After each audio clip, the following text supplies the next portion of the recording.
A nosotros lo que nos interesa es discutir la política, pero la historia es maestra de la política, no porque dos hechos se puedan repetir dos veces mecánicamente, sino porque sí podemos sacar conclusiones que nos permitan ver para adelante. Estamos en un desastre político hace ya bastante tiempo. La falta de conducción, la desmoralización, el derrotismo que impera en gran parte del movimiento nacional y popular son algunos de los sentimientos que nos inmovilizan a poder plantear horizontes para adelante. Nos cuesta más hablar de las cosas y de los problemas de nuestra patria que la persona que tenemos al lado. Si algo enseña Cancha Rayada es que las derrotas también sirven, las derrotas también valen. Que no existe la derrota militar hasta que el enemigo no está moralmente aniquilado. Y eso vale para el otro, pero también vale para nosotros mismos. La única derrota política que podemos tener nosotros es dejar de confiar en la política como herramienta de cambio. Este programa y nosotros tenemos la decisión firme de poder mostrar que hay una política para adelante, de poder mostrar que hay con qué, de que es la política el terreno donde tenemos que dar la batalla para alcanzar la grandeza de la patria y la felicidad del pueblo.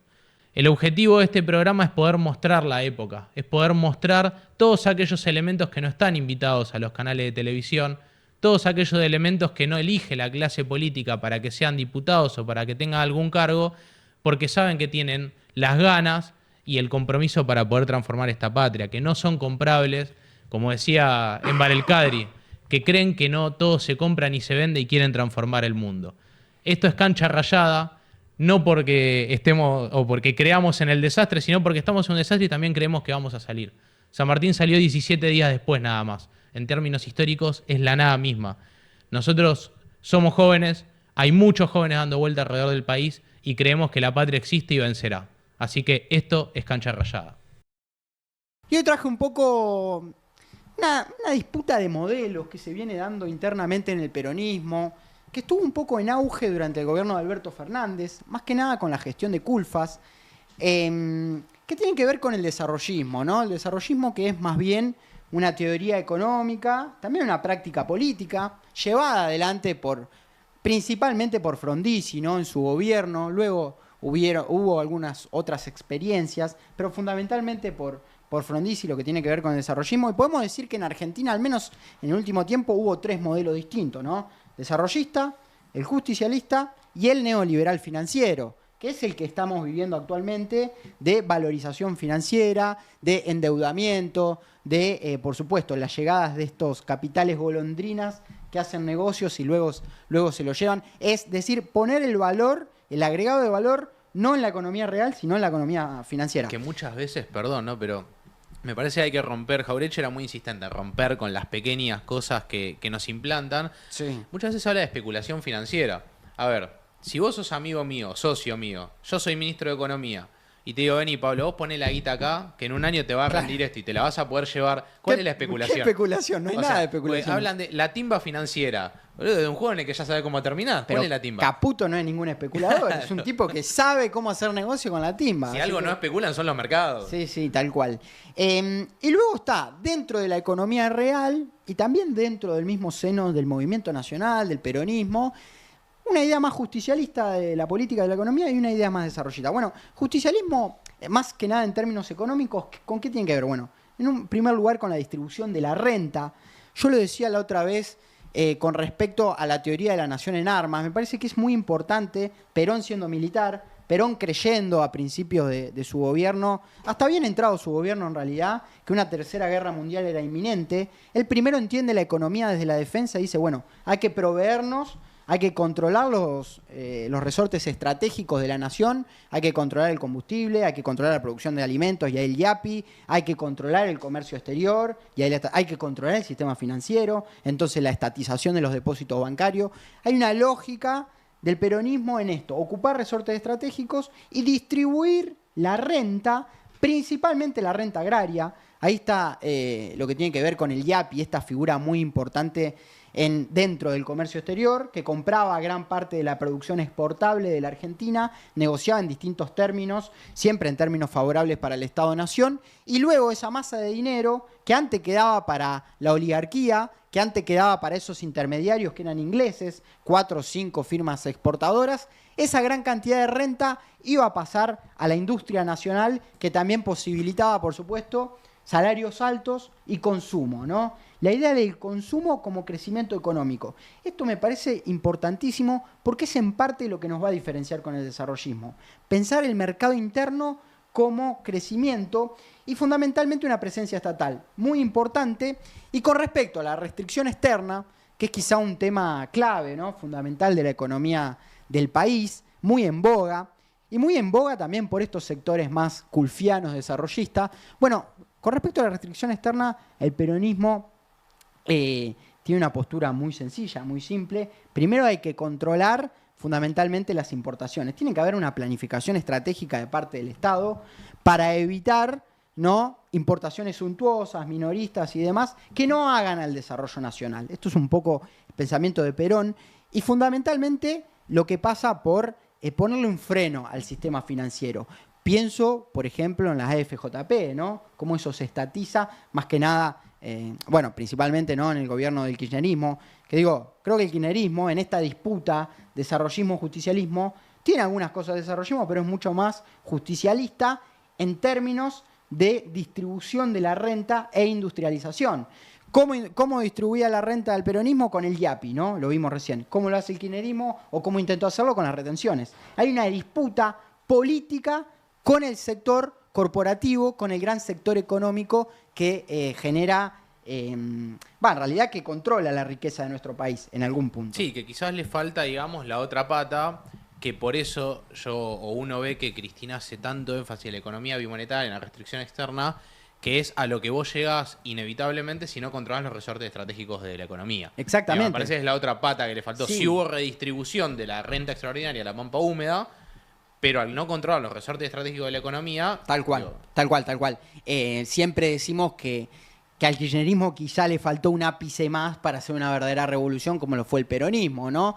Pero intenta, y hay una disputa política. Sí. En esto que vos decías en la columna anterior, Néstor Kirchner pone la política sobre la economía y en el desarrollismo lo opuesto. Es el economicismo extremo que se demuestra, por ejemplo, un ejemplo muy concreto que salió hace un tiempo, un documento de Fundar, que es la organización, la fundación en realidad de este sector, de parte del culfismo y demás, sobre el subrégimen de Tierra del Fuego. Bueno, criticándolo duramente, pero en ningún momento de las 60, 70 páginas que tiene el documento se habla de soberanía, no se menciona la palabra geopolítica, la palabra Malvina. Cuando el subrégimen, la idea es bajar impuestos a las empresas, que se radican empresas, que vayan trabajadores, poblar el sur argentino, por la importancia estratégica en términos geográficos que tiene. Sí, están a nada de reproducir la soncera madre que decía Jaureche, que era el mal que aqueja a la Argentina, su extensión. Exactamente. Que había que replegar sobre la pampa húmeda y sobre la capital. Sí, exactamente. Bueno, y con respecto a este repaso, decíamos anteriormente,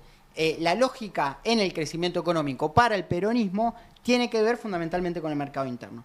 Para el desarrollismo, y se vio claramente en la política frondicista, tiene que ver con las inversiones extranjeras, ¿no? Esto es importante, poner el ojo en el mercado exterior, poner el ojo en las inversiones que vienen o que intentan exportar el principal saldo exportable que tiene Argentina, que son las materias primas. Entonces se pone el ojo y el eje fundamentalmente allí, en lo que tiene que ver con la producción de granos, la producción de carne, la producción de gas, la producción de petróleo, bueno, ni hablar de los minerales, ¿no? Y esto genera, por supuesto, una alianza muy fuerte con el capital extranjero, con las multinacionales, en donde se ausenta la disputa política. O sea, yo dudo que al desarrollismo le hayan podido hacer, o lo hubieran hecho en la historia, un bombardeo a Plaza de Mayo, o un golpe de Estado, o el odio tenaz que le tiene la oligarquía al peronismo, ¿no? Por las políticas. El peronismo, el eje central es el interés nacional, el interés soberano y la distribución de la riqueza en términos de justicia social, justicialismo, ¿no? Y en ese sentido, si nos ponemos a ver, bueno, desarrollismo, términos de consumo. Peronismo, consumo directo a las clases populares, la economía se va a dinamizar, el obrero le va a comprar al verdulero, va a hacer crecer va a construir su casa y demás. Digo, es una economía que se va expandiendo desde el mercado interno. Por el otro lado, va a venir de afuera, va a venir desde el crecimiento, va a venir de la extranjerización de la economía, de las inversiones extranjeras, y por lo tanto, el trabajador va a ser visto como una disputa en términos inflacionarios, ¿no? Un poco, cuando uno ve la explicación con respecto a la inflación, nunca en la visión desarrollista están los formadores de precios. Fíjate que en Twitter vas a ver que hay algunos economistas dando vuelta que plantean esto, que están dentro de nuestro campo. Nunca se van a estar quejando, por ejemplo, de que los formadores de precio generan inflación, sino que más que nada es la disputa por el poder que tiene el movimiento obrero, ¿no? Hablamos de ciencia, hablamos de cultura, de economía, porque sabemos que vivimos en el mejor país del mundo, y hoy estamos con Meli para hablar, por supuesto, de ciencia.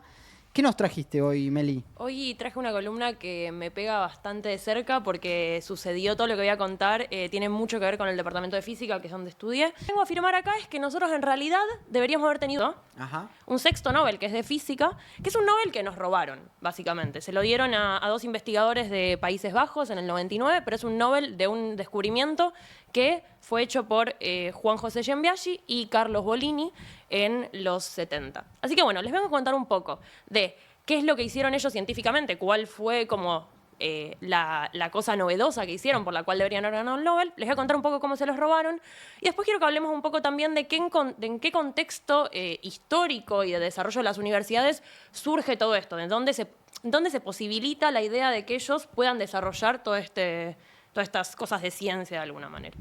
Entonces, en primer lugar vamos a hablar un poco entonces de qué es lo que hicieron, ¿sí? No voy a hablar mucho de ciencia, pues no todos son ñoños como Agustín y yo, que íbamos a Olimpiadas de Matemática en la secundaria. Ese era como... No soy solo una cara bonita. Y era muy bueno. Vos no sos el prototipo de militante.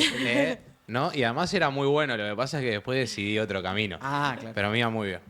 Así que bueno, ustedes sabrán que más o menos en el siglo XIX, o sea, a principios del 1900, empieza toda esta revolución en la ciencia que es la cuántica, ¿no? Donde empezamos de repente a entender qué es lo que pasaba en las escalas muy chiquititas, ¿no? Hasta el 1900 más o menos se entendía las cosas típicas, ¿no?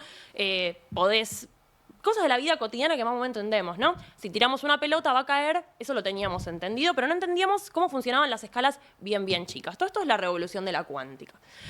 Los físicos tenemos un poco como una ideal, una búsqueda, que es encontrar de alguna manera una teoría del todo, ¿no? Esa teoría del todo no significa que una vez que la encontremos vamos a poder predecir cuánto está el dólar en Argentina mañana. Esa parte divertida de vivir en este país nos la vamos a quitar.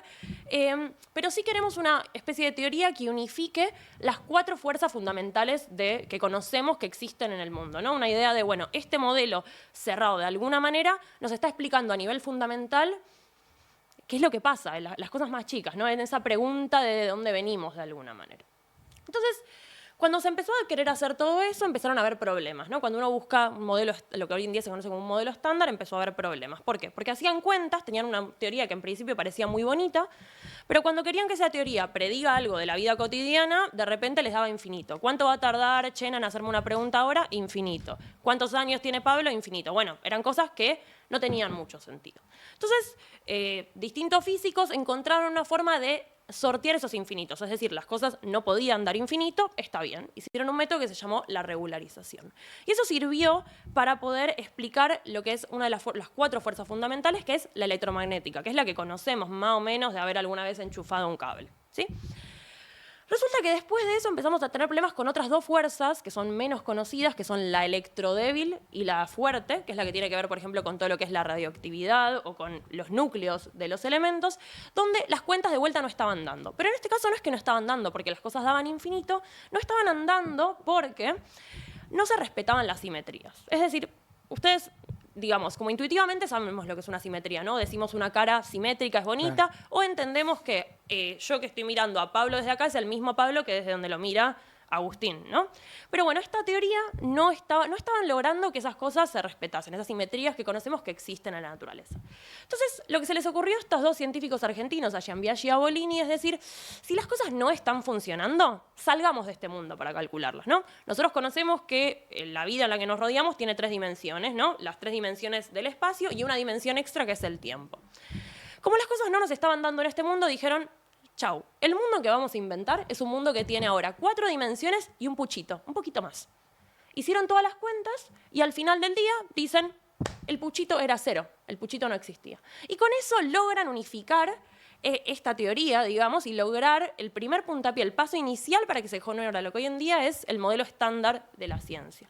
Todo muy lindo en la ciencia, cuando vos tenés un descubrimiento de este estilo, ¿qué haces? Escribís un paper, lo mandás a una revista para que se genere un proceso de revisión de pares. Cuando hablas de modelo estándar, para Sí. ti, bueno, es el modelo que se utiliza hasta el día de hoy, no solamente acá, digo, en términos mundiales. En términos mundiales, el modelo estándar es el modelo que al día de hoy explica 3 de las 4 fuerzas fundamentales que hay en la naturaleza, con el que explicamos, digamos, las interacciones fundamentales de la física. De vuelta, no es que desde eso uno puede predecir después qué voy a hacer yo mañana, pero sí a nivel fundamental está explicado, digamos, cómo se conforma todo lo que conocemos.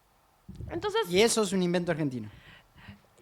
que esas cuentas pudieran hacerse, una de esas partes es un invento argentino por el cual nos deberían haber dado un Nobel. Claro. Porque, bueno, estos tipos en el 71 van y publican el paper, mandan el paper a una revista de Países Bajos, y la revista de Países Bajos le dice, no, están muy volados, ¿qué onda esto que hacen? No, no me parece, lo rechazan.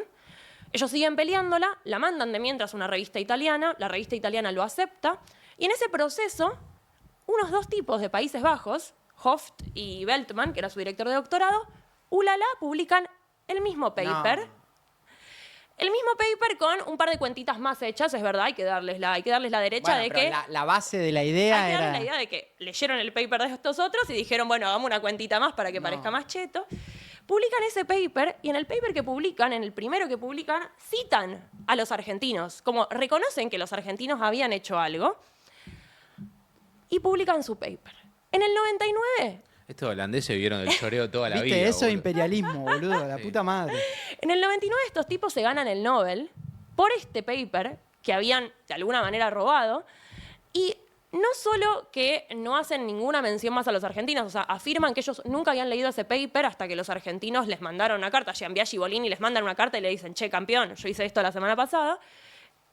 Además, la Academia del Nobel ni siquiera le dio crédito, porque cuando se da un Nobel, uno dice, bueno, che, le damos el Nobel a estos 2 holandeses, pero además uno da crédito, ¿no? De alguna manera, bueno, todas las cosas circundantes a eso. Bueno, no lo hicieron, no hay mención a Gianbiaggi y a Bolini en ningún momento del premio Nobel, por exactamente el mismo trabajo, que se llama regularización dimensional. Hubo una década de oro del cine argentino. Existió la década de oro y No se conoce, digamos. se conoce. Lo que pasa es que en el ambiente cultural son todos nichos. Claro, Entonces, más en el ambiente cultural. si hablamos de culturas de masas y demás, es el Claro. cine quien lo construyó eso, desde que su aparición a finales del siglo XIX, se construyó todo en la política del mundo, alrededor del cine se construye una idea de que el cine llega mucho más a las masas que otras cosas, porque es más fácil, por cuestiones técnicas, por lo que fuese, y empiezan a proliferar salas de cine en todos lados. Si uno va a la provincia de Buenos Aires, va a ver que los teatros son cines-teatros, que todas esas cosas que existen hoy en día son por la importancia que tuvo el cine, tanto en la política como en la vida pública y en la cultura. Y es muy normal, a mí me pasa en Merlo, de hecho, las casas de electrodomésticos, que suelen ser lugares grandes, y que tu vieja o tu abuela te diga, acá era el cine de Merlo. Claro. Sí. Hoy ya los cines están concentrados en los shopping, digamos. Sí, claro. Se ha gentrificado Los también. del en ese interior sentido. desaparecieron. Sí, etc. o se convirtieron, muchos acá se convirtieron en la ciudad de Buenos Aires, se convirtieron en iglesias evangélicas, no de casualidad. Ah, mirá. Bueno, ¿y cómo fue esta década de oro? La década de oro, lo raro de la década de oro del cine argentino es que no sucede bajo el gobierno de Perón, sino que sucede en la década infame, a partir de 1931 y se va a extender hasta 1942.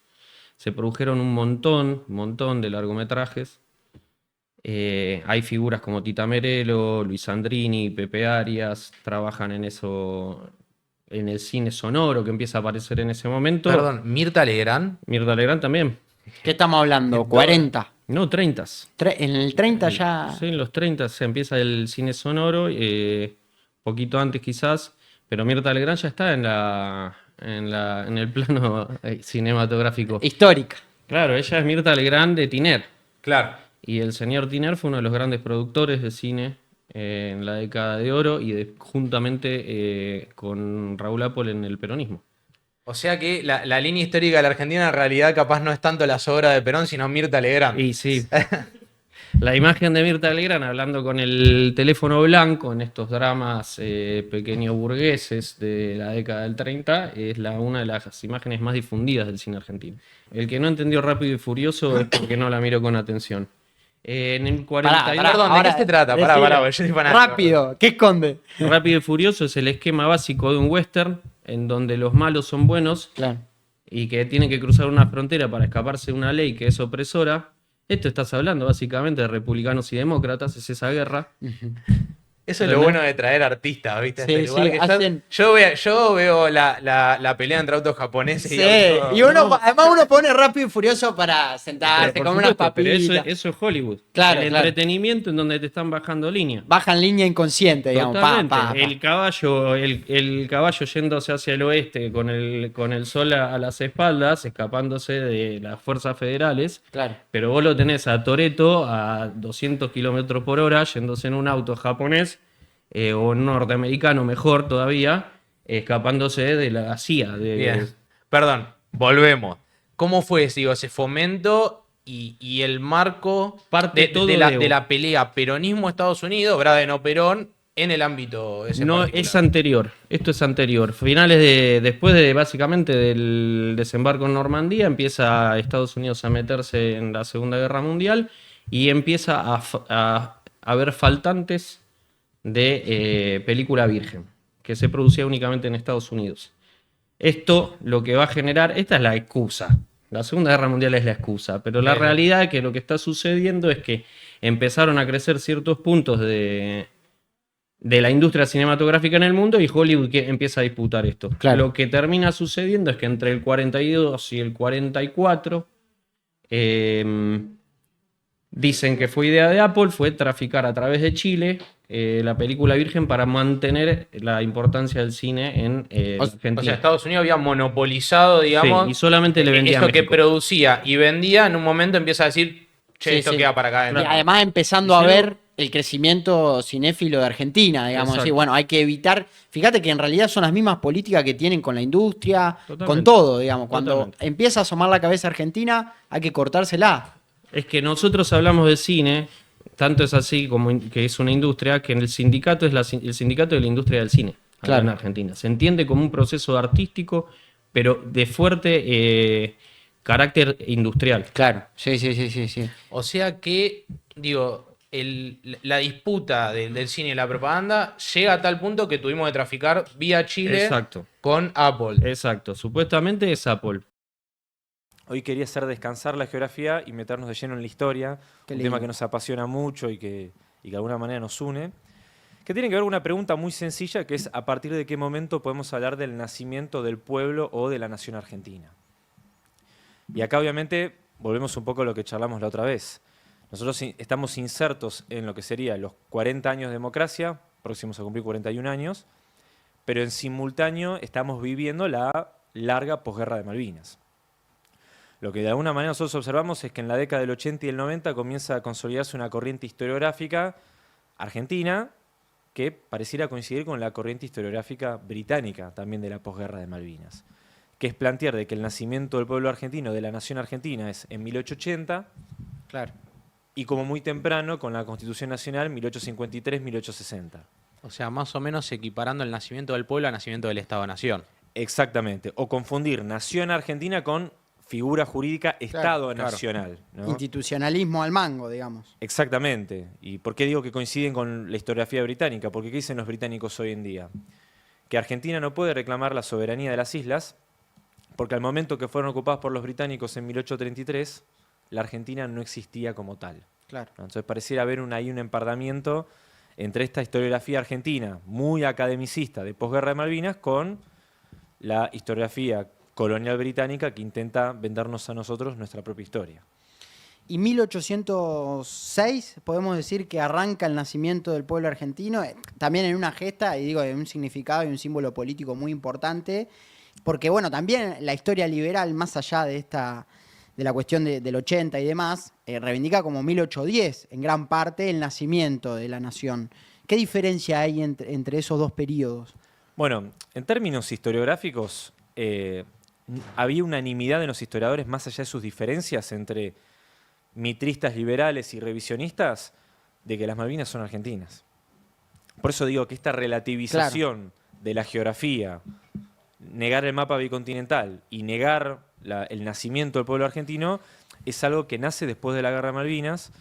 Y si me preguntás a mí, el punto de partida geopolítico de la Argentina claramente es la creación del virreinato en 1776, pero sin ningún lugar a dudas, cuando hablamos de la génesis de un pueblo argentino, el punto de partida sería 1806, porque fue una gesta ante las invasiones inglesas de un pueblo que se organizó en milicias para repeler al invasor inglés, desbordando absolutamente a las autoridades virreinales. Esto también es un hecho, que terminó con el desprestigio de Sobremonte e incluso su dimisión como virrey, y que lo resumimos en 3 hechos muy concretos que son, para mí, la frase de Manuel Belgrano, el viejo amo o ninguno, queda clarísimo en esa frase, la participación de Güemes, con esa captura del barco Justín a caballo. Pero además es un hecho inédito porque una fuerza de caballería ataca a una escuadra naval y recupera una...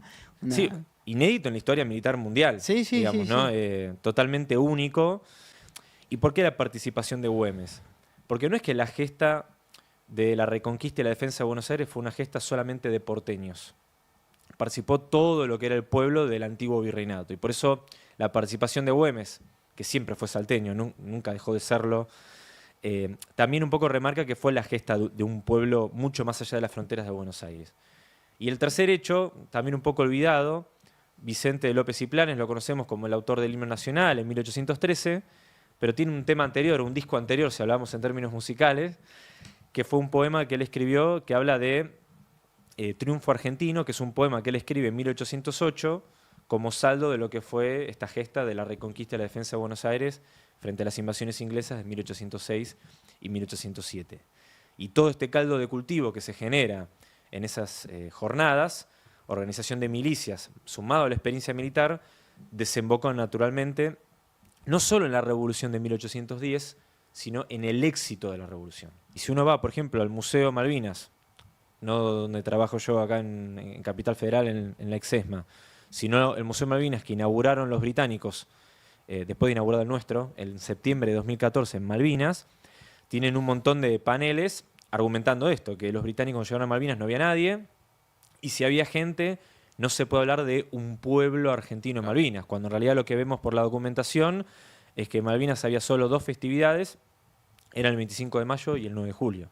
Entonces, frente a historiadores argentinos y británicos que hablan de que 1810 es un mito fundante, nosotros lo ponemos que no es un mito fundante, es la fundación de la patria, y que eso se traslada incluso en las fiestas mayas en Malvinas antes de la ocupación británica de las islas. Todo bien, amigo. Bien. Muy bien. ¿Qué nos trajiste hoy? Hoy les voy a comentar un poco cómo fue el proceso de destrucción del deporte de la fusiladora, ¿no? Lo que generaron las listas negras de los deportistas que habían triunfado en el mundo, pero que no solo fue por los deportistas, sino por un formato que se fue armando. Hablamos de los Evita la última vez. En los Evita fueron a una parte de la población que estaba fuera del radar del Estado. Pero también se impusieron los intercolegiales con los pibes que estaban en los colegios, podemos decir de los niños. También la Fundación Eva Perón fue por las mujeres, armando ateneos de deporte.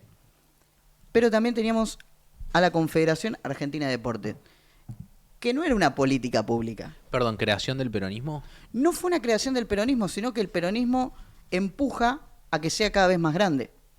¿Por qué? Porque la Confederación, como bien lo dice, reúne federaciones de deportes de todo el país, que fueron mejorando a través de que están los Evita y a través de la promoción del deporte. Por ejemplo, ¿qué hizo la Confederación?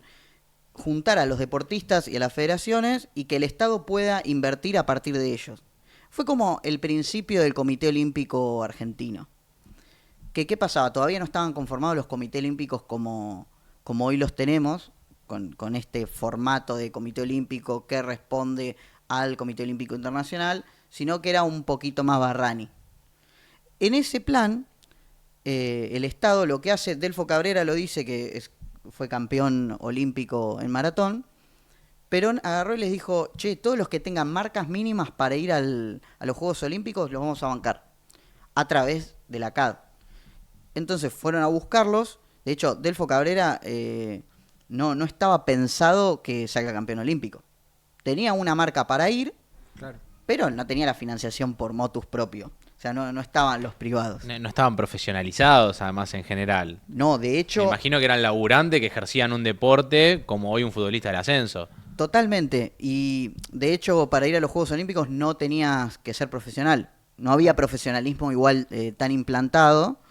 Y lo que hizo la fusiladora, que la fusiladora vino a destruir el deporte argentino, porque vino a destruir al pueblo argentino, y el pueblo argentino también es deporte, lo primero que hizo para perseguir a los deportistas es acusarlos de profesionales. Mirá. Porque, por ejemplo, la generación dorada del básquet, ellos salen campeones del mundo y cuando los recibe Perón, uno de los jugadores le dice, Perón, nos puede tirar una mano porque andamos complicados de laburo. Imagínate que estos tipos los encerraron, el Estado les dio licencia laboral y se encerraron a laburar y a correr como enfermos mentales. Una locura lo que hicieron, porque una preparación física que para esa época no existía. Tuvieron 2 meses sin laburar, entrenando, a pleno. Y pasaron por arriba a todas las selecciones. Entonces estaban complicados de laburo, faltaba plata. Perón, ¿qué les da? Una exención de impuestos para importar algún auto. Entonces, ¿qué hicieron estos muchachos? Algunos se trajeron un Toyota, un Ford, perdón, de la época, un Ford Crystal me parece que es, y otros vendieron ese derecho. Y con eso se hicieron su casa. Ah, mirá. A partir de ahí, la comisión investigadora, que viene de la mano de Huergo, que es el que, viste que todos vienen a hablar de la institucionalidad que el peronismo no respeta, estos muchachos, Milei, escuchate esto por las dudas porque te está formando la misma cagada, intervinieron la CAD, además de meter en cana a su presidente, que era Rodolfo Valenzuela, lo tuvieron 3 años en cana, el tipo se quiso suicidar, le rompieron los dientes, bueno, fue horrible todo lo que cuenta la historia del tipo en cana, un tipo muy respetado y que fue presidente de la Corte Suprema también. O sea, no les importaba nada. Y en ese no importarles nada, Huergo lo que hizo fue empezar a perseguir a los deportistas. Una forma de perseguir a los deportistas fue bajar de 150, 200 atletas que fueron a las Olimpiadas de Londres y Helsinki, a las de Melbourne fueron 26. Claro. Eso era el ataque al profesionalismo, a la elite del deporte. Sí.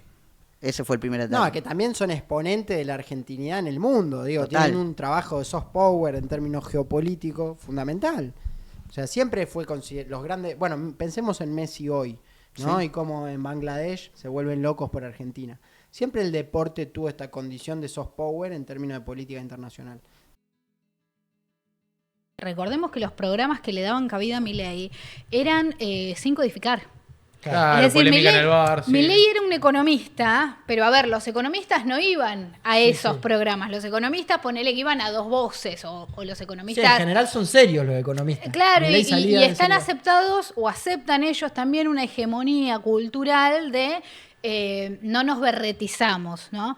Cuando Milei entra por sin codificar y por esos programas y empieza a politizar o a hablarles de economía a aquellos que no miran a Dos Voces, que no miran la columna de Pañi los lunes religiosamente, me parece que ahí entraron balas que nosotros teníamos descuidadas, porque por lo que me parece interesante pensar por qué en los últimos años, y sobre todo en los últimos años de gestión, fuimos tan liberales en lo cultural.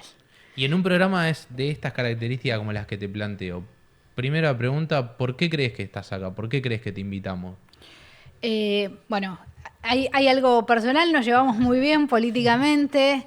Yo tengo una obnubilación con ustedes, con Garelo. La primera vez que lo escuché hablar de política quedé fascinada. Me enamoro de los que se enamoran de las mismas cosas que yo, que es este país, es decir, no tengo lugar para otra cosa, pero también creo que si algo aporté en estos años en los medios, casi sin redes sociales y sin ninguna palanca, ni ningún apellido, ni nada que me diera un poquito de lugar, es que cuando digo algo es personal, pensado, observado, y nunca tomado de otros. Es decir, trato de no repetir a otros. Miro la sociedad, me gusta mirar la relación de la sociedad con el mercado, con el trabajo, con el transporte, con el laburo, con el Estado, y casi siempre la vengo viendo muy distinto que nuestra dirigencia. Es decir, soy peronista, jamás me fui del peronismo, jamás voté otra cosa que no sea peronista, pero lo que me viene pasando hace rato es que mi dirigencia no se parece a mí en nada.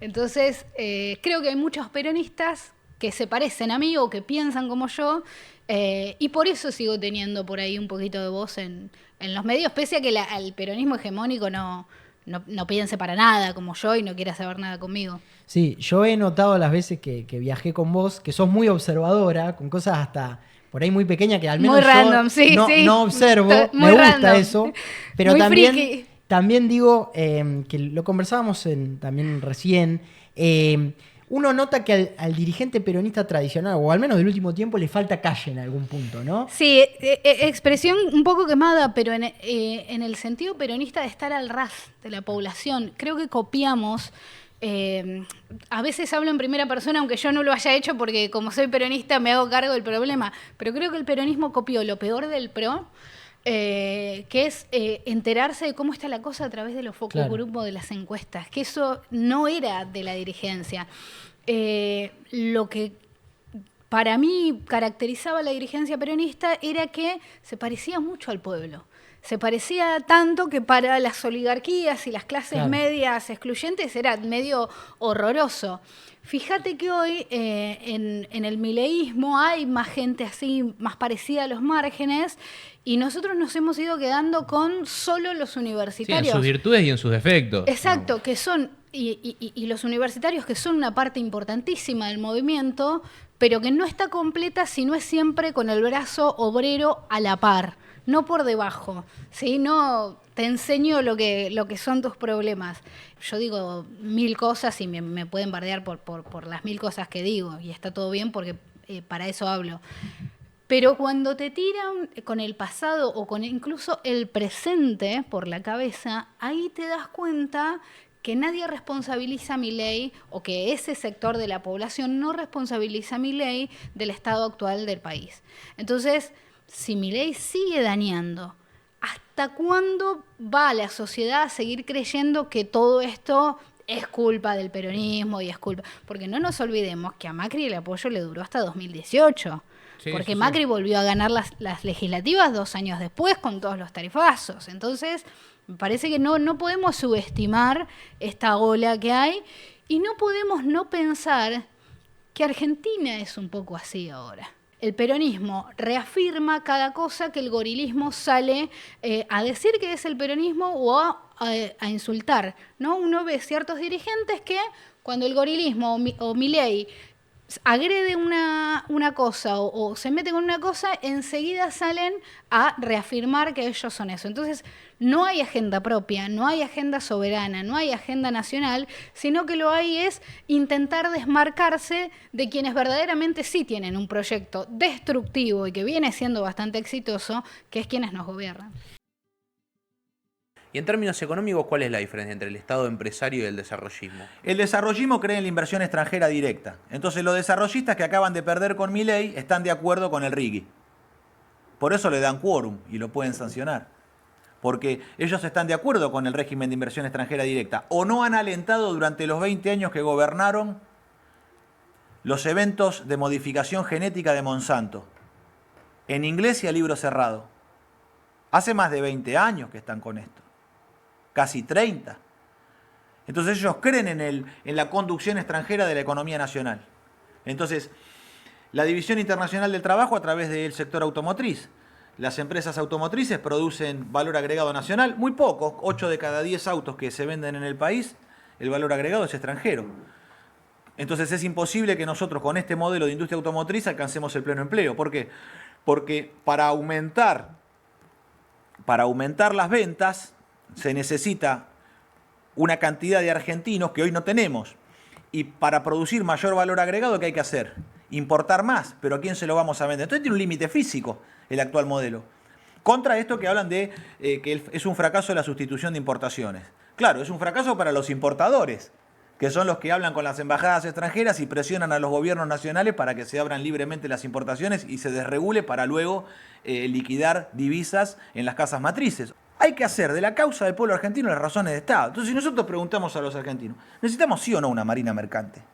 Todos los argentinos están de acuerdo que sí, más allá del signo político. Entonces, no puede ser que el peronismo y que el movimiento nacional de los argentinos, donde también están los radicales de Irigoyen, los nacionalistas que se identifican en Rosas, o aquellos que se definen como federales, o los que son de San Martín, o los que tienen puesto en la figura de Belgrano todo el ideario de creación de la patria, y que ven en Belgrano un gran estadista, un hombre con proyección, como fundador de la Escuela de Náutica, el hombre que dijo los recursos del Estado productor viajan en los recursos del Estado navegante, las naciones que no navegan dependen de las que sí lo hacen. Bueno, todos esos argentinos, en el modelo argentino tenemos que ir determinando estas causas del pueblo que tienen que ser las razones de Estado. La conducción actual del país está en manos extranjeras. Por eso los peronistas que están proponiendo de que hay que alentar acá la actividad privada y que la actividad privada milagrosamente va a resolver los problemas nacionales, son menemistas recalentados que quieren dejar la actual condición de la Argentina de dependencia colonial en el estado de situación. ¿Nosotros qué proponemos? Recrear la Corporación de Empresas Nacionales bajo la Ley 20.558, con el cual el general Perón avanzó sobre el modelo argentino y el plan trienal en 1974 para poner de pie la economía nacional. Esto significa la Dirección General de Fabricaciones Militares, con sus fábricas militares de acero, con la explotación en campamento minero, volver a recuperar minería, producción siderúrgica, acero, no ferrosos y lingoteras. De ahí sacar líneas de producción que son la producción de acero, que hoy está en manos extranjeras, no tenemos abastecimiento de acero nacional. Necesitamos recuperar la producción de química pesada de base, como realiza la fábrica militar de Río Tercero, ácido sulfúrico, ácido nítrico, pero hay que aumentar la escala de producción para una Argentina de pleno empleo a través de la movilización total del trabajo, que requiere una conducción, porque los 5 millones de desocupados que hay hoy no pueden trabajar repartiendo en una bici hamburguesa y pizza. Necesitan un trabajo industrial. El modelo de la División Internacional del Trabajo que hoy rige en el país tiene una cadena de suministro extranjera.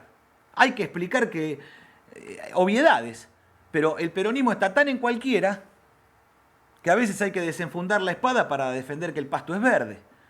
Entonces hay que volver a la línea nacional, y la línea nacional tiene una economía nacional y tiene una teoría política. Entonces, ¿qué estamos impulsando? Una economía del bien común. No una economía liberal, no una economía keynesiana, no una economía desarrollista, no una economía... Estamos impulsando el concepto de economía del bien común. Y la economía del bien común no es una economía de beneficencia. Es una economía que organiza las fuerzas, los recursos y la inteligencia nacional en el sentido de la resolución de los problemas nacionales. Y el órgano por excelencia de conducción es el Estado Empresario Argentino. Arrancamos este programa hablando del enemigo, del derrotismo, queremos levantar el autoestima nacional y por sobre todas las cosas queremos no solamente comprender la época, sino poder darle voz a un montón de compañeros que no son los que salen en el mainstream de los streaming, no son los de los canales de televisión, pero son los que hemos construido la política desde muy joven. Así que lo primero que te quiero preguntar es, en el marco de ese programa, ¿por qué crees que estás acá? Buena pregunta, hola, gracias por invitarme. Y entre otras cosas me parece que al streaming nacional le falta tonada, ¿no? Me parece que es importante escuchar las voces de todos los compañeros. Compartimos experiencias militantes. Yo, como te contaba al principio, en Tucumán fui fundador de una agrupación que creció mucho en su momento, que era la Juventud Justicialista Libertaria. ¿Cómo vino, Facu, el nombre? Justicialista Libertaria. Hoy nos suena un montón, pero en el momento imagino que no era tan común. No era nada común, de hecho renegaban de nosotros los peronistas y los anarquistas. Ah, mirá. Incluso Osvaldo Bayer fue a Tucumán porque hicimos una biblioteca con su nombre y decía esto es un oxímoron. Y le puso después las fantasías de la realidad. La verdad que vino de un proceso genuino en el sentido de que había sido ¿se acuerdan de la resolución 125? Sí, sí. Que eran las retenciones móviles. A partir de que los sojeros liquidaban más de 750.000 o 150 toneladas de soja, 750 toneladas de soja, las retenciones subían un poco. Estamos hablando, digamos, de la generación crecida en los 90, la generación Sí. del 2001, los pibes del 2001. Exacto. Para mí la política en la adolescencia era lo peor, digamos. Y ser peronista en el 2000 era un poco ser hijo de la corrupción, de Menem, de la política como cosa fea de los otros. Sí, y statu quo también. Algo Tal cual. Sí, no sí, muy sí. diferente a lo que ocurre hoy en algún punto. Sí. Los pibes más chicos identifican, y muchos con los que se asociaron a Milei y demás, o se identificaron con Milei, asocian el peronismo con el statu quo, ¿no? En algún punto. Tal cual, y con algo podrido, ¿no? Nosotros éramos en ese sentido más tipo el rebelde de la renga, ¿viste? El discurso, no me interesa ningún tipo de política, Claro. pero en nuestro caso muchos sí simpatizábamos con las ideas ácratas, éramos medio anarquistas. Eso desemboca en el peronismo en la 125. Ahí se Sí, no, expresa. en la 125 nosotros estábamos al costado de la política y empezamos a notar que había algo raro ahí, porque Claro. veíamos que gente muy humilde decía estoy con el campo.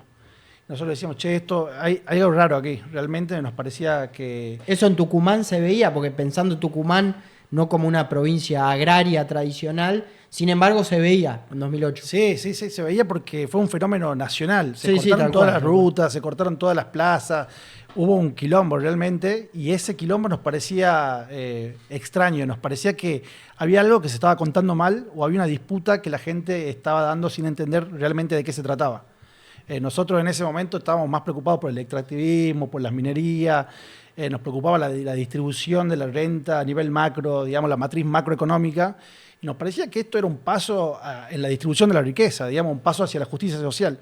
Y a partir de ahí armamos el justicialismo libertario para involucrarnos y de alguna forma dar un apoyo crítico a ese momento Cristina. Fuimos un producto de la época. Muchos por ahí veníamos de la cancha, o algunos medio rolingas, que la política nos pasaba por el costado, era algo que no nos parecía, que no nos convocaba, y de repente, a partir de la 125 y de batallas contra la ley de medios, a favor de la ley de medios, contra la justicia, la democratización de la justicia, batallas como esas nos convocaban y nos sentíamos interpelados por la política.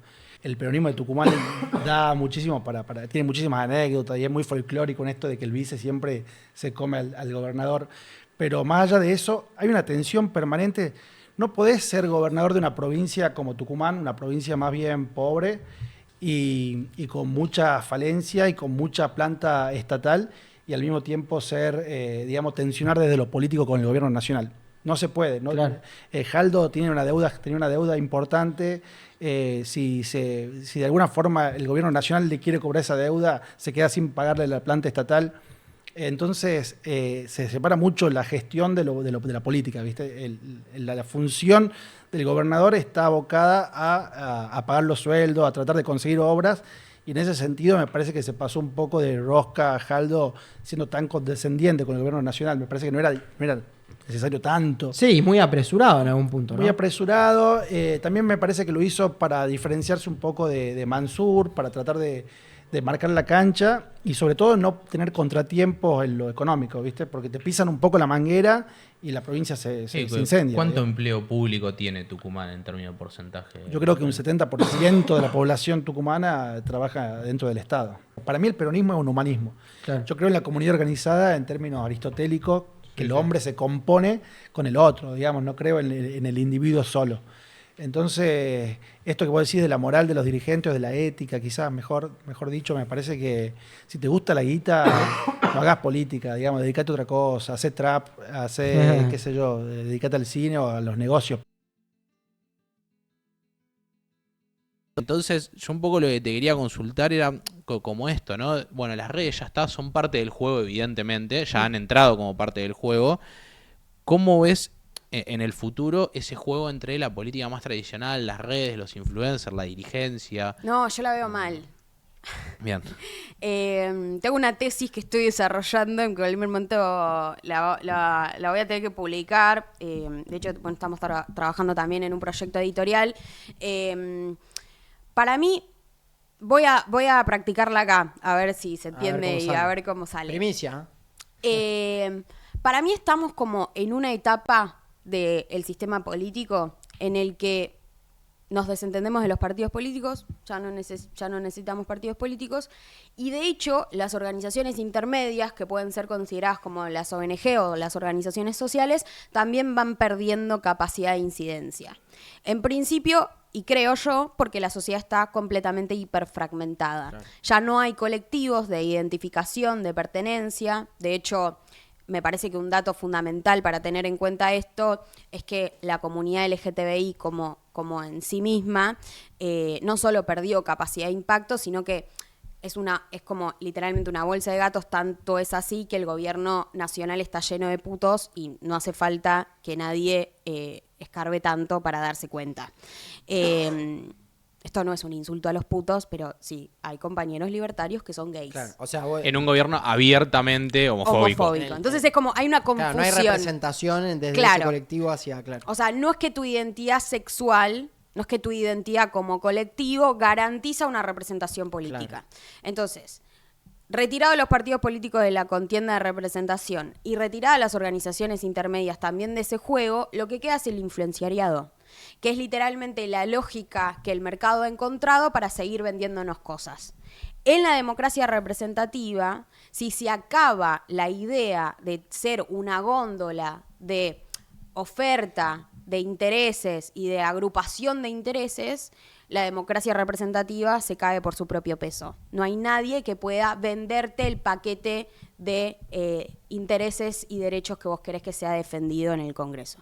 Entonces, pensando el Congreso como una gran góndola de oferta de productos, vamos a necesitar que alguien ocupe el lugar de venderte el producto que es la política pública en sí. Entonces, ¿por qué digo esto? La expresión más acabada de eso es Lilia Lemoine para mí. Lilia es una cosplayer. Claro. O sea, ya es un paso más, ni siquiera es una influencer que tiene una vida, que muestra una vida, que dice hoy almorcé guacamole con huevos revueltos, o que muestra cómo para la olla en el barrio, que podría ser una forma también de vender una representación. Digo, Grabois es eso, de alguna manera. Sino directamente alguien que performea ser algo. O sea, ya ni siquiera es más o menos real esa influencer, sino que simplemente actúa como algo que es. Entonces, estamos en un momento donde descubrir la verdad del asunto es lo complicado. No más bien quién nos va a representar, sino qué tan genuino es lo que representa y qué tan, digamos, masivo y colectivo en los términos de los intereses argentinos. Okay. Que me parece que ahí es donde todo indica que estamos yendo no solo a un provincialismo, sino efectivamente como a tener una fragmentación tan zarpada en el Congreso que no, digo, quien tenga que gobernar va a tener que ser conducción indudablemente del país. Entonces, ahí yo creo que está la punta de todo el quilombo que está armando Milei, que es que de alguna manera, y esto me parece importante remarcarlo, de alguna manera el chabón está cumpliendo un rol muy importante en la conducción de los destinos, porque no dialoga con nadie, y mucho menos va a dialogar con un Congreso completamente fragmentado como que esperamos que va a dar resultado la aplicación de la boleta única. Entonces, ahí yo creo que el problema está en pensar quién va a ser capaz de, cuando el gobierno de Milei caiga por su propio peso o porque termina la función en tiempo y forma, cuando el gobierno de Milei cambie, ¿quién va a reemplazar esa capacidad instalada de conducción que va a dejar Milei? ¿Tenemos a alguien? Norteamericano que dice: la Argentina es una daga apuntando a la Antártida, ¿no? Dando también la importancia que tenía el continente blanco. Y en ese sentido queremos preguntarte, bueno, vos a partir de tu experiencia que has tenido, ¿por qué Kissinger dice esto y cuál es la importancia geopolítica de la Antártida? La gente cree que la Antártida está lejos, pero nuestra mayor fortaleza como argentino es la cercanía a la Antártida. Claro. Estamos apenas a 1000 kilómetros y la masa de los 59 países signatarios del tratado están lejísimos. En mayo, el último que presentó para acreditarse dentro del sistema del Club de la Antártida fue Arabia Saudita. Imagínense lo lejos que está, lo que le cuesta a Arabia Saudita llegar a la Antártida, y nosotros estamos ahí nomás. Esa vinculación geopolítica es la punta de lo que puede producir cuando habla yo, me imagino, ¿no? De la daga, cuando muestra la punta, que es la que penetra Claro, sí, primera, ¿cuál es? Argentina es la primera que Claro. penetra, por eso dice la daga. Antes incluso que Chile. Y yo creo que sí, porque nosotros tenemos, Ushuaia es un puerto natural Claro. con camino derecho, la derrota es derecha hacia la Antártida. Dale. Consultarle, bueno, primero la mirada que tiene con respecto a la actualidad de la Antártida con la gestión de Milei, qué es lo que está observando usted. Y después, bueno, con respecto a proyección, ¿qué es lo que necesita la Argentina en términos de instrumento militar para ejercer realmente la soberanía en el continente blanco? Y también pensando en esto del Tratado Antártico, que puede haber tensiones geopolíticas. Bueno, ¿cómo Argentina garantiza su soberanía en ese sentido? ¿Qué necesitamos? Mira, yo creo, lo primero que necesitamos son dos cosas madre. En principio, hacer la Agencia Nacional Antártica, Ajá. que la maneje una sola cabeza. Ustedes saben que tenemos una conducción bicéfala, ciencia, técnica y política exterior, Cancillería, logística y ejecución de las campañas, defensa. De hecho, 2 bases las maneja Cancillería, ¿no? Teóricas, pero Bien. ponele que sí. Bien. Ponele que sí. Ahora hay un proceso, cuando yo me fui, hice que pasen las 2 bases, desde el punto de vista logístico, que pasen las 2 bases a ser administradas dentro del Cocoantar, porque si le pregunté a tu mamá, qué bueno, que vos compré una parte de las cosas o que tu mamá compre todo de la misma. ¿Se entiende Sí, eso? sí, sí. Logísticamente que la administra todo defensa. Ha habido unos pasquines que han salido a hablar de la militarización. Mentira, basofia. Nada que ver. Son operaciones. ¿Qué necesita la Antártida?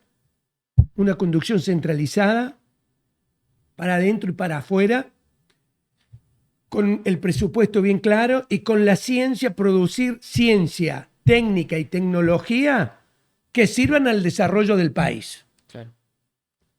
Y una directiva política antártica que oriente la acción para poder concretar esos objetivos necesarios geopolíticos. ¿Qué son? El posicionamiento, avanzar hacia la Antártida profunda, crear el nodo Petrel, puerta de entrada con un polo logístico antártico,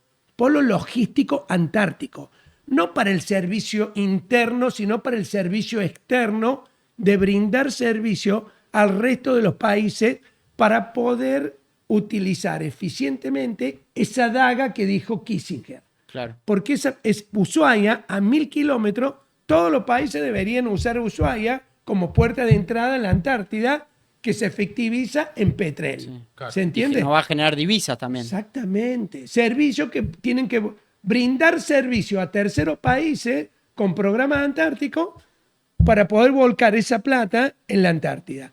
Y también abrirnos a la prestación de servicio a terceros países con la capacidad ociosa que tiene el Estado argentino y abrir el turismo en la Antártida, el turismo argentino. Porque si nosotros decimos que somos soberanos, o queremos ser soberanos, o queremos ejercer soberanía en la Antártida, no puede ser que tengamos que ir a la Antártida con agencia de otro país.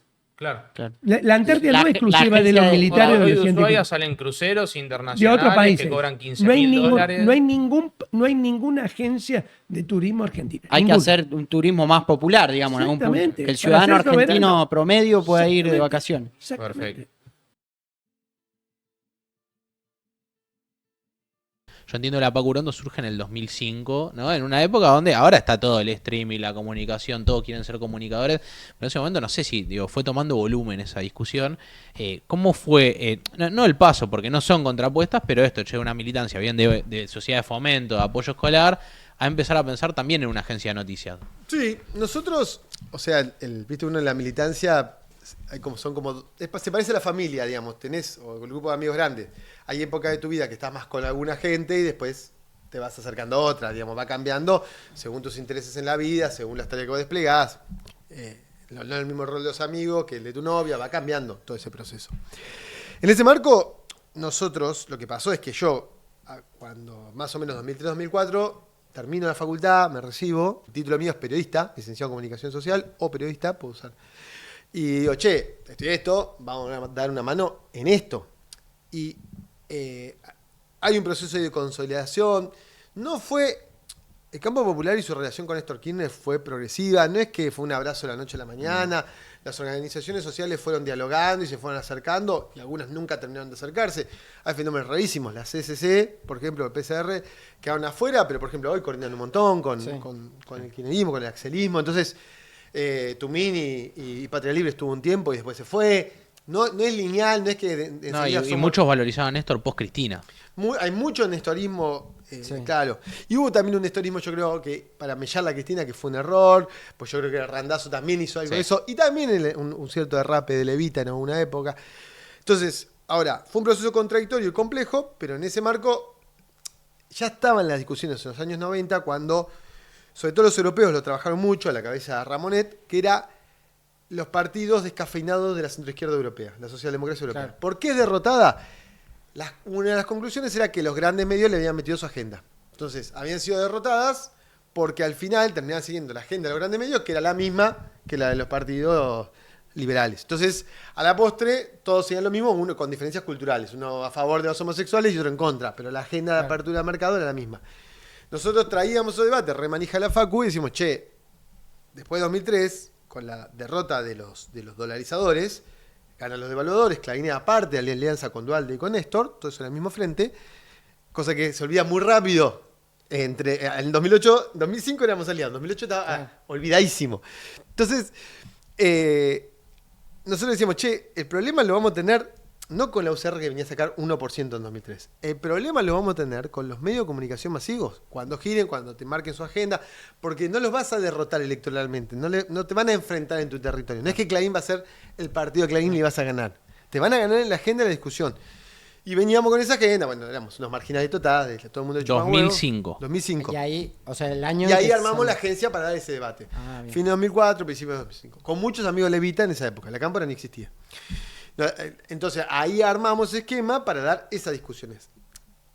El espíritu de la agencia no era hacer Infobae, no era hacer una agencia de masas. Era un lugar que creo que con dificultad, hoy todavía lo seguimos manteniendo, que era un lugar de debate. Y que era un lugar, claro, para pelear, para decir, che, esto está bien. Agrupación, justificamos todo, ya existen. Hay un montón. Bueno, nosotros lo que queremos es... Yo me acuerdo el diario Tiempo Argentino, hoy son los fenómenos cooperativistas, mi máximo respeto. Pero en la época Spolky se lo llevaban a Valmedina corregía la tapa y eso se hacía. Era el pasquín del kirchnerismo. Era el diario Irigoyen. Sí. Y creo que hay parte de los problemas que vimos hoy en la disputa de cómo se leyó posteriormente allá del kirchnerismo. Hubo todo un sector,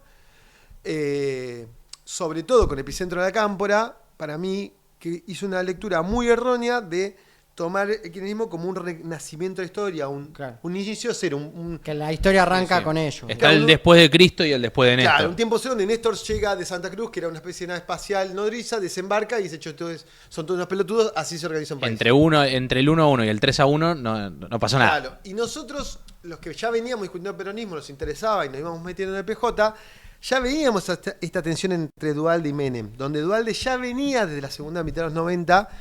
Tenía mucho problema el dualdismo, no nos va a alcanzar este programa para analizarlo, pero sí Duhalde, que con todos sus límites, su base social, sus dirigentes, su construcción territorial era conurbana y se comía la locomotora de destrucción social del neoliberalismo, Duhalde ya venía con un discurso industrial y resiste la privatización de los trenes y resiste las empresas. Hay algo todavía de la provincia de Buenos Aires y de la población de Gran Buenos Aires que, con dificultades ideológicas, pero sigue cuidando y hasta el día de hoy sigue siendo como el último bastión de defensa de los valores industriales de nuestra sociedad y de demanda que el Estado tenga un rol. El que conduce está al servicio de los demás, no al revés. Pasó una cosa loquísima que es, si un dirigente hoy te recibe, el que le hace, o sea, vos tenés que sentirte honrado que un dirigente te reciba. No es que el dirigente tiene que perseguir a la gente, juntarse, contener, no. Tenés el honor de que yo, dirigente, te reciba a vos, que sos un nadie, y mira, te estoy donando mi palabra. La compañera Lucía Bono dice una cosa que para mí es espectacular, que es, en los 90 nosotros, el under, y donde se fue germinando la discusión política, y fuimos entrando muchos, fue en la música y el rock. Quizás hoy sean los streamers. Quizás sea en esta discusión, en estos debates, donde hoy ponemos nuestra energía a ver cómo se construye algo nuevo. La democracia argentina no pudo en 40 años solucionar los problemas de todos. En algunos casos anduvo mejor, en otros anduvo peor. ¿Qué creo que va a pasar? Creo que el problema es que vamos a reemplazar a Milei, porque Milei nos lleva a una crisis muy grande. El problema es si ese reemplazo es realmente liberador para el pueblo. Claro, de hecho, me parece que el paradigma comunicacional de este progresismo hoy es Argenzuela, ¿no? Digo, esa mezcla de chisme con política, que es nuestro, digamos, porque se quieren hacer amigos de ellos sector. En los términos de los valores de ellos. Es como cuando Alberto Fernández se paraba al lado de Elegante. Exactamente. Y a mí me lo mostraban como una pieza de comunicación. Y le digo, pero eso es una mierda, porque pierde Elegante y pierde Alberto. Claro. No, nadie va a ganar ahí en esa junta. El gran problema de esto es que sigue en la gente. La gente, por ejemplo, te dice, no, Milei dice la verdad. Te lo dicen los nuestros. Viene y te dijo, yo te voy a destruir. Ay, por eso lo votás. O sea, viene un chabón y dice, te voy a cagar a trompa. Me dijo la verdad, ¿eh? O sea, a mí no me mintió, me cagó a piña. El problema es que nosotros le estamos diciendo a la gente, no, mirá, yo te voy a defender del que caga a piña y después no lo haces. Entonces, digo, el problema del progresismo no son sus ideas. Dijo alguien hace poquito que lo escuché y lo repetí en el programa mío. El problema del progresismo no son las ideas del progresismo, es que el progresismo no cree en sus ideas. Claro. Y nosotros seguimos creyendo que esa gente es compañera. A ver, en términos, cosas, es decir, no es que no son compañeros, no. Hay gente que te dice, sin el progresismo no se puede. O sea, hay que meter al progresismo para poder ganarle a Milei. Esta es la tesis. Claro. Después discutimos si es correcto o no. Si no metemos al progresismo, no le podemos ganar a Milei. Entonces, en la acumulación, lo comparan con Perón. Y acá hay un gran error, porque Perón acumulaba en base a un programa. Claro, y una doctrina, digamos, si formaba. Exacto. Pero yo además te veo como uno de los pocos tipos, que viene de la comunicación tradicional, entre comillas, pues, también por una cuestión etaria, de proceso, y ya para un poco de decir, che, bueno, esto cambió. No negando lo que uno hace y lo que existe, y ni negando la radio, ni negando... Pero diciendo, bueno, se agregaron cosas a la ecuación. No hay muchos que lo vean, por eso también te lo pregunto. Yo creo que el problema está en que los que lo vemos no tenemos ningún poder. O sea, ni Cristina, ni Quintela, ni Axel, ni ninguno. O sea, están preocupados, ven el chubasco, el quilombo, lo ven porque son inteligentísimos todos, por eso son lo que son, digamos. Pero yo creo que no dimensionan el impacto que tiene en la democracia. Fundamentalmente creo que no ven la inteligencia artificial. Por lo menos en las acciones y en los discursos. Capaz que yo no estoy en la mesa de ellos. Sí, capaz que abajo están diciendo, che, Pepito estudia esto. Y además porque los que llaman me parecen muy chantas. Me parece que los que llaman son muy del lado empresario. O sea, no saben qué hacer desde lo público con la inteligencia artificial y con la Internet de las cosas. Eso por un lado. Creo que algunos intendentes lo ven. Estoy convencido. ¿Tenemos técnicos propios nuestros, digo, formados políticamente? Absolutamente. Te puedo nombrar más de 10 tipos que están para trabajar en lo público mañana. Claro. Y que encima trabajan en CONICET. Si soy optimista, y esa es la pregunta, sí, soy muy optimista. Soy muy optimista porque de estas crisis salen los mejores cuadros. Claro. Y una política sin cuadros termina siendo lo que son ellos, ¿no? Nosotros estamos discutiendo con una persona que te dice, yo nací en el 93, ¿cómo voy a saber quién es Astiz? Y es diputada nacional. Entonces, bueno, loco, está discutiendo con eso. Sí. No, sí, yo en ese sentido la oportunidad que se ve a partir de la crisis es esto, digo, están surgiendo dentro del movimiento, de un montón de sectores, no solo lo político y no solo las organizaciones políticas, debates muy acalorados, muy interesantes, con profundidad, y lo noto también en ambientes como esto, digo, streaming, donde más, menos conocidos, se cruza gente, quizás de distintos palos incluso, discuten, debaten, y siempre sale algo. Y en ese sentido quería preguntarte, porque a veces uno ve que el streaming es como el parripollo de los 90, ¿no? Como algo que aparece a lo loco, que todo el mundo lo arma, mucho desde un lado con visiones políticas. Si crees que esto tiene un techo en términos, porque yo veo que hay una fragmentación muy grande al mismo tiempo, hay una sobreoferta, no sé si hay una demanda a la altura de la oferta que está viendo el streaming, y si crees que esto después se va a cosechar en algún punto en términos políticos, o es una manifestación media anárquica de un sistema político que está podrido, y bueno, hay militantes y demás, personas que se han ido alejando, que armaron un espacio de conversación en algún punto. No sé cómo analizar el mundo, este mundo, digamos. Bueno, la pregunta es larguísima. Te voy a dar un resumen y lo charlamos otro día sí. porque analizar streaming todo en 5 minutos ya no parecemos hacer 5N. Tratemos de no hacer eso. Lo que digo es... Germán Abdala decía, cuando no sepa para dónde ir, anda al sindicato. Porque ahí con los otros te vas a encontrar y vas a generar algo, ¿no? ¿Para qué usamos el streaming? Para que la gente sea parte de eso. Claro. Después, si la herramienta es buena o es mala, o va a quedar o no va a quedar, yo ese análisis se lo dejo más a lo que saben, ¿viste? Eso algún día puede desaparecer porque se levanta un yankee, baja una palanca y se acabaron todos los streaming. Claro. Porque estamos todos con una libertad. A mí me encanta que no venga el dueño de una radio o el amante del dueño de una radio y me diga, no podés hablar de tal cosa o andate. En el mejor de los casos, te lo dicen porque si no te lo mandan a decir con un productor, porque son cagones además. ¿Cómo va a convivir eso maravilloso que tiene el streaming? Porque es maravilloso. Mucha gente dice, pero la mitad son boludos, es como el padre de los 90, es como el parripollo, los ejemplos que me pusiste vos. Sí, pero un parripollo hacía pollo. El pádel ni siquiera es un deporte, es un entretenimiento llevado a categoría de deporte porque no pueden jugar al tenis. En cambio, el streaming permite que en esa marea de boludos aparezca un pendejo, como el que habló recién, no sé si va a salir en este programa, el entrevistado que tuvieron recién, Juan, que te cuenta 2 datos que no tenías y que puede aparecer un pibe al cual le cambia la vida. Y eso me parece maravilloso ya per se.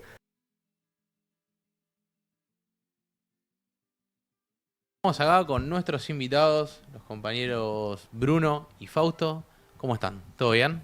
Todo muy bien, por suerte. ¿Todo bien? Muy feliz. Bueno, la pregunta de apertura que siempre hacemos, cancha rayada deben saber, una batalla que perdimos, que 7, 8 días después, a pesar de haber sido derrotado, se consolida la victoria sobre el ejército realista. Es un poco el espíritu de época, creemos nosotros, de la política. Y la primera pregunta que siempre hacemos, ¿por qué creen que están invitados acá a Cancha Rayada? El que quiera arrancar, que cuente un poco quién es, qué hace. Vos, Bruno? Dale. Bueno, primero muchísimas gracias por la invitación y yendo directamente al hueso. Creo que es un espacio de confluencia de distintas militancias, de diversas trayectorias. Yo particularmente vengo del ambientalismo en esta ocasión, formo parte de Jóvenes por el Clima Argentina, una organización nacida en 2019, al calor de manifestaciones juveniles que empezaron a darse mundialmente. Pero bueno, milito desde los 13 años, pasé por experiencias tanto partidarias como por el nicho sindical hasta organizaciones de la sociedad civil y puntualmente también militancia territorial en barrios populares. Y bueno, finalmente me toca estar en el escenario de la militancia socioambiental, así que eso, creo que este es un espacio donde convergen esas distintas militancias y me parece que es muy positivo eso. ¿Cuántos años tenés, Bruno? 24 cumplí. 24. Toda gente joven el día de hoy. Fausto, vos, 20. Yo tengo 20. Y bueno, gracias por invitarme. Creo que acá somos todos militantes nacionales. Y bueno, yo milito justamente en el modelo argentino, que ustedes lo nombraban en la editorial, que es el último libro de Perón. Milito en la mejor organización justicialista de La Plata. Perdón, agrupación que conduce el compañero Nacho Godoy, amigo. Nacho Godoy, así que le mandamos un saludo y a todos los compañeros del modelo. Tiene el gran defecto de ser gallina, igual que mi amigo Pablo, pero bueno. Estamos dentro del FR, del Frente Renovador, y yo en lo particular también hago contenido en redes. No me gusta que me digan influencer, tiktoker, youtuber, instagramer, nada de eso. Yo soy un militante que, bueno, usa las herramientas de las redes sociales para expandir mi mensaje, el mensaje de nuestra orga y, bueno, y hacer política. Yo creo que estamos en la última etapa de un proceso de transición que viene siendo muy turbulento en términos de los nuevos formatos que explican a la militancia política en nuestros tiempos.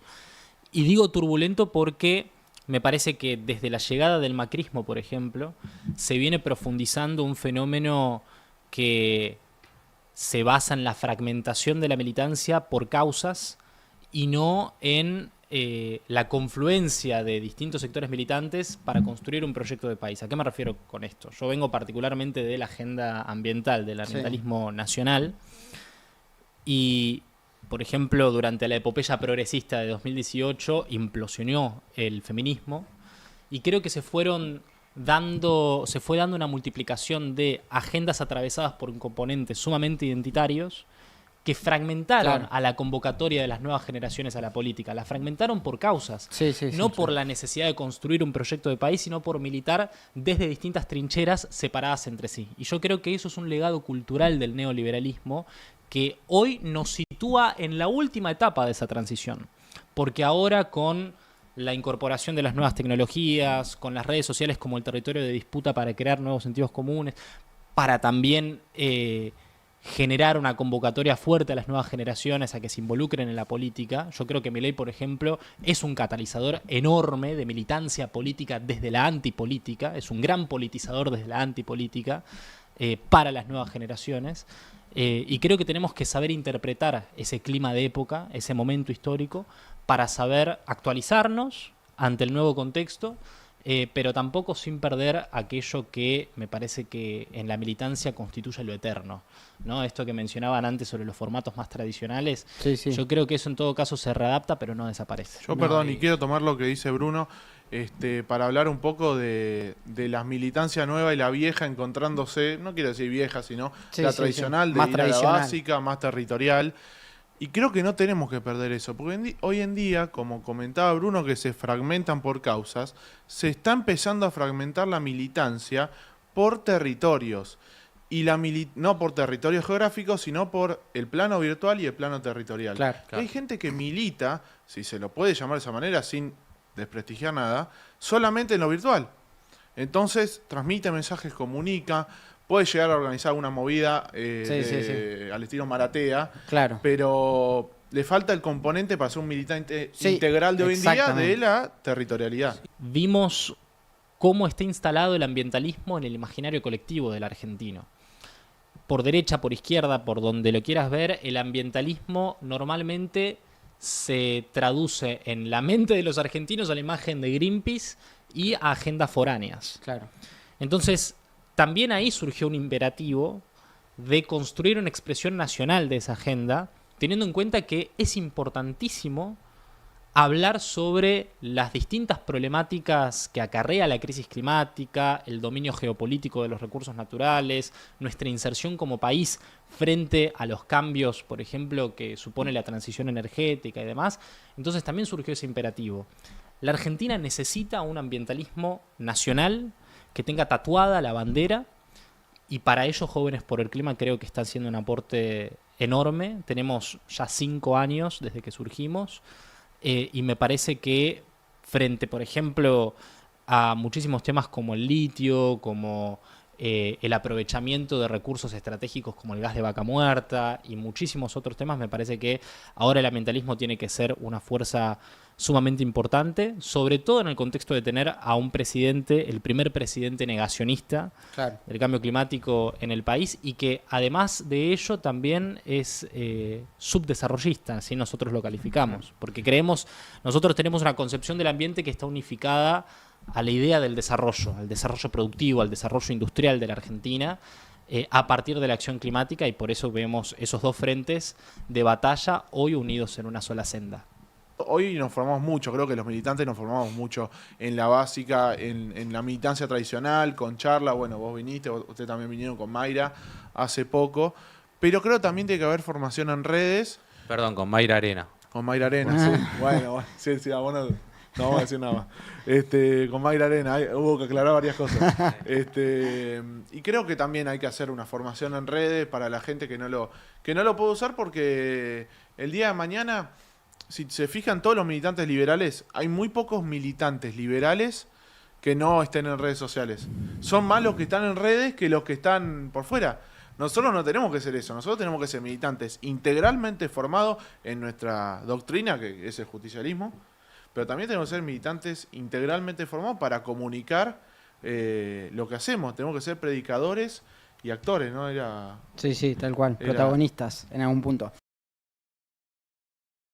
Mati, ¿cómo estás? Hola, Agus, querido Pablo, buenas tardes, muchas gracias. Che, Mati, nuestra pregunta inaugural, Cancha Rayada, tiene todo un concepto que quizás entenderás rápidamente. ¿Por qué crees que estás invitado acá a un programa que se llama Cancha Rayada en esta actualidad política? En principio porque están locos, supongo. Es decir, esto ya corre por cuenta de ustedes, así que gracias por animarse. Me encanta. Gracias por la invitación. No sé, eso se lo tenés que preguntar a Pablo o a la producción. Capaz que les interese, si realmente yo soy parte de un colectivo cultural que viene con una militancia muy fuerte, ya de muchos años, comprometidos con la cultura nacional. Y eso, bueno, nos puso en algún lugar. Capaz que ese es el lugar que nos trae hasta acá. Mi nombre es Matías, soy peronista genéticamente, nací así. Para nosotros Néstor era igual a todo lo que existía atrás, digamos. Y después, bueno, lo vimos agitando el pañuelo de las madres, lo vimos poniendo arriba de la mesa la cuestión de los derechos humanos, vimos cómo se reactivó la economía y eso nos llevó como una profunda reflexión donde, bueno, esto ya a 3 años de haber asumido Néstor, en el año 2006, esto no es lo mismo que lo que estaba antes. Lo que pasa que, bueno, ahí vino un proceso muy fuerte donde uno estaba muy acostumbrado durante muchos años a combatir el Estado y a cascotear el Estado. Y la lógica de no solo ya no estamos en contra del Estado, sino que ahora tenemos que fortalecer este Estado... Claro. Era la ecuación inversa en algún punto, ¿no? Claro, pero vos venías de una película que de repente y no estabas con ganas de confiar en nadie, porque todos venían hablando en nombre del peronismo, lo venían traicionando, lo venían destruyendo con la propia remera peronista puesta. Y entonces para nosotros y nosotras era todo lo mismo, digamos. Y ahí sí, Néstor con políticas públicas, ahí Néstor bancándosela, con personalidad, reacomodando el peronismo, bueno, nos llevó a este dilema donde, ¿qué hacemos? Ahora no se nos entendía, o destruimos al Estado, somos parte del Estado, lo construimos, bueno, eso nos llevó, a mí por lo menos en lo personal, me llevó como 1 o 2 añitos de reflexión profunda. Mis compañeros y compañeras de militancia veníamos del bloque piquetero nacional, veníamos de esa experiencia. Y encima, claro, a nosotros nos pasaba en el barrio, nosotros movilizábamos, por ejemplo, 3 veces por semana.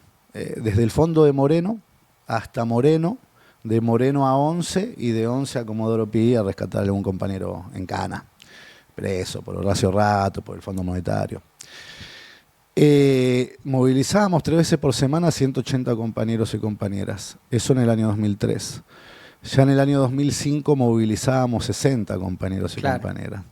Y entonces, y tal que no viene, no, empezó a laburar. Y tal que no está viniendo, no, está comiendo en la casa. Claro, claro. Y tal que no viene. La economía se empezaba a notar. Y ahí empezamos a ver cómo el Estado empezaba a resolver las cuestiones que nosotros y nosotras de nuestros movimientos resolvíamos de urgencia. Pero ahí nos pasó algo, a mí me pasó algo.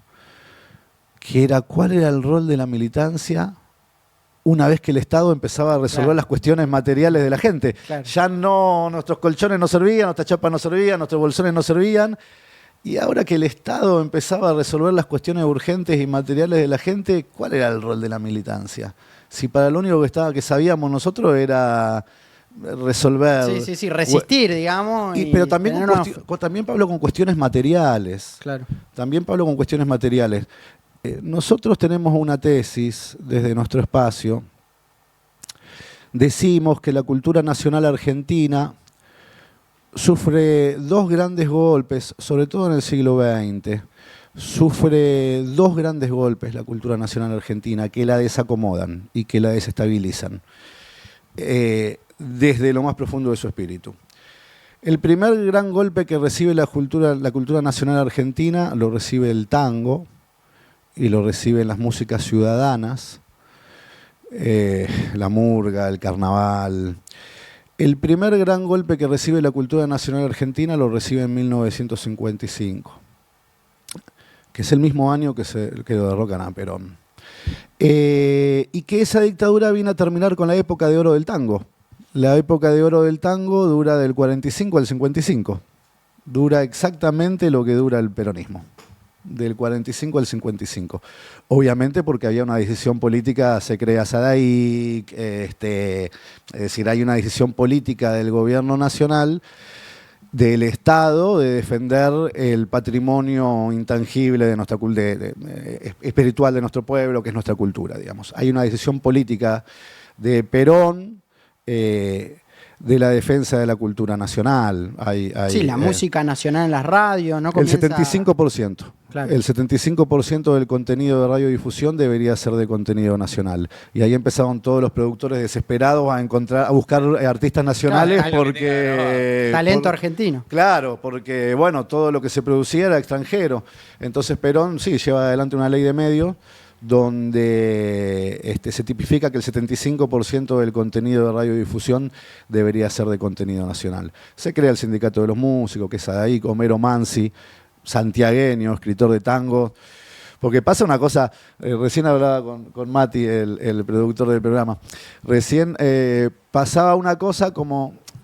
Hay 2 tangos, ¿no? En realidad hay 3. Hay un tango Cuando Nace, que es un tango bien campero, que es un tango de las afueras de la ciudad, que es un tango camperito era. Después se va haciendo más ciudadano, más porteño, digamos.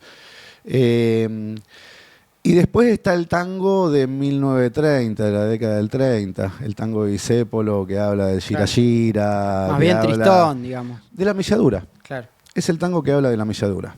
El tango que habla de la cola de 50 metros para tomar un plato de sopa en el comedor. Es el Plena tango, década infame. Plena década infame. Es el tango que habla de la Biblia junto al calefón.